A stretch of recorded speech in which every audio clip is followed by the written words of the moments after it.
that is why today's video is not a walk-in video. But today we've had an interesting conversation with John Bloom from Google, and everybody says when it comes to conversation design that a major part of conversation design is error recovery. Recovering when the conversation goes wrong. John's perspective on this is amazing. He said that conversations never go wrong. That what happens is that in a natural conversation we're constantly adjusting, constantly checking whether we've understood the right thing, constantly checking whether we're on the same page as each other in order to progress through the conversation.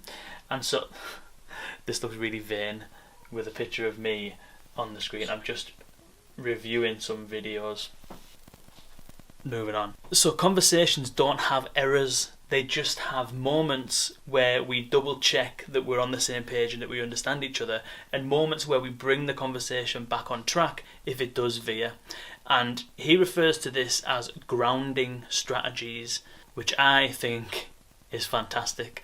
The full episode will be out probably start of March, so check it out when it does come out. But what do you think about that? Grounding strategies rather than error recovery.